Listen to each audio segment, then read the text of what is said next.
So in this one, obviously, well, everything's being redone by the looks of it. Plastering. Yeah. Have you had to touch the electrics? Yeah, it's had pretty much a full rewire. You can see some.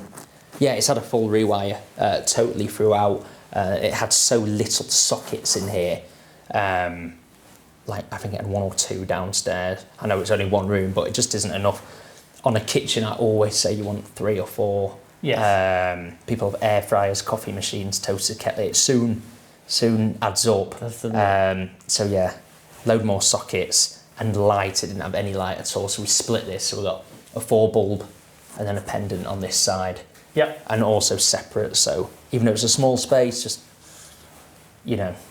try to make it seem like the 2 separate areas of living room and kitchen. No, it really does feel like you've maximised what is a small room. And then, as always, and we would have talked about these in old videos as well, you've got the vented extractor, and you've got the extractor fan in as well. Yeah. So when a house is going to be a tenanted property, I almost insist, or I really strongly advise, trickle vent extractor fans. They're silent and they just draw a little amount of air through the house all the time.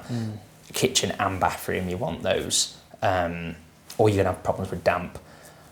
Tenants won't put up with damp, and nor should they, and you will be spending money down the line on expensive treatments that maybe the tenant demands, and they will get their way with that. So make it right from the start. Yeah, true. Yeah, I learnt the hard way in my first couple of years of a house needs ventilation, doesn't it? So me too. I've been bitten by it, so just get it right. Yeah, at least we can tell you now. Now you go and get it right first time. They're not even that expensive. You know, £400 for a good 2 good extractor fans fitted. Worth its weight. 100%. So, yeah, that's really good to see. And then the kitchen as well. Kitchen's brand new compared to the last one. It was like a save the kitchen, upcycle it. This one's brand new.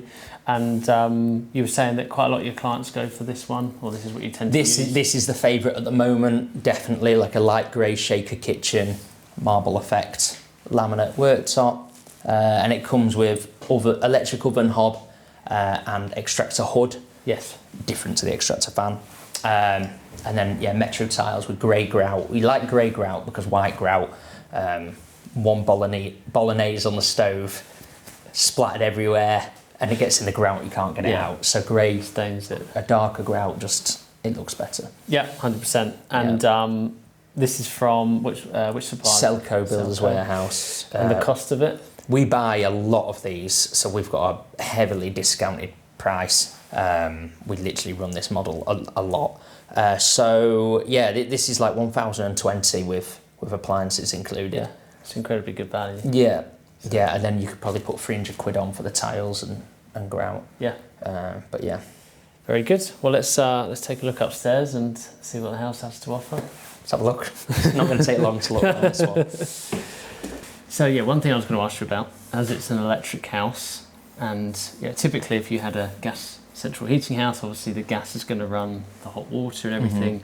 What do you do with a property that doesn't have gas? You've got the electric radiators. What are you doing about the hot water? Yeah, it's a good question, because this is probably how houses are going to go in 10 years' time. I don't think gas is going to be around forever now.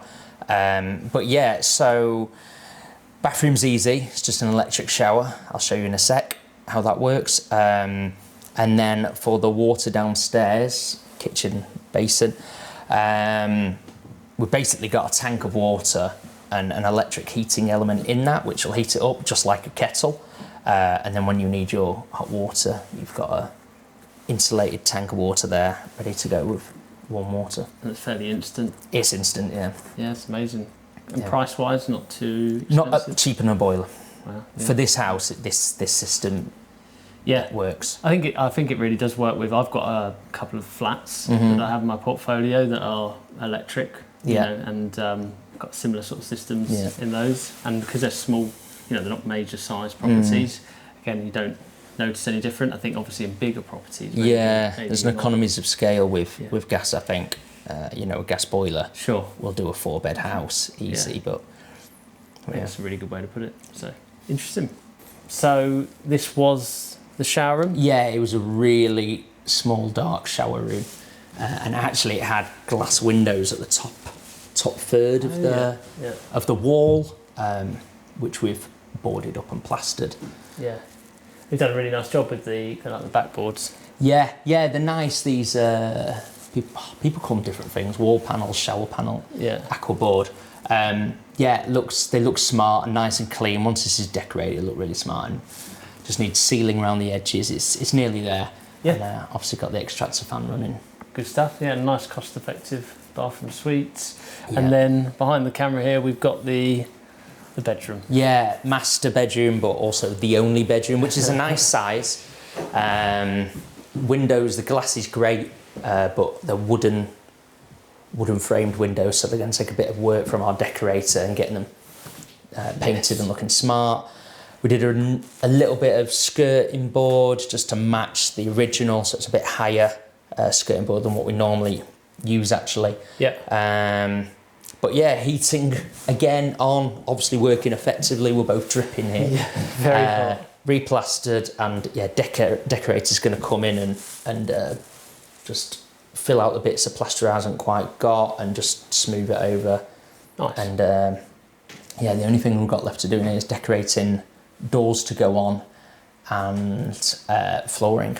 Yeah, looking really smart. So I thought with this refurb, we'd talk a little bit about numbers with someone. So not just the property numbers, but also the refurb numbers.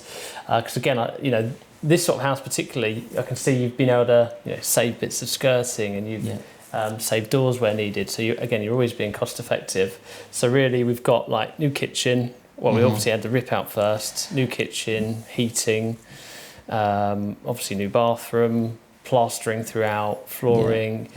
What do you expect all of that to come in at cost-wise? You miss something that everyone always misses, and that's waste. Waste is a really substantial cost. It is, isn't it? Yeah, everyone forgets about. It's not your biggest cost, but it's definitely, everyone needs a budget for waste. So what do you do here? Do you get a couple of skips, or do you take it away in vans? So a skip, no, we don't use skips. We've got a separate system. We've got a clearance guy or team. There's a few of them, and they come in and we'll clear the area every week or so. It keeps all the trades moving.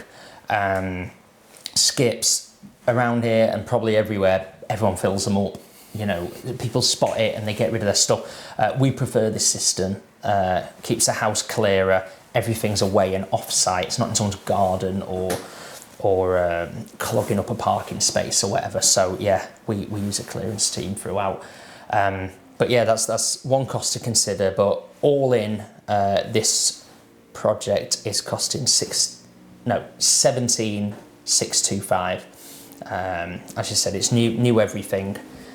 We've saved what we can where we can, but yeah, that's all in. Yeah, which albeit it's a very small house, I just don't hear of refurbs under 20 grand anymore. Yeah, with this amount of work anyway. So it's really impressive.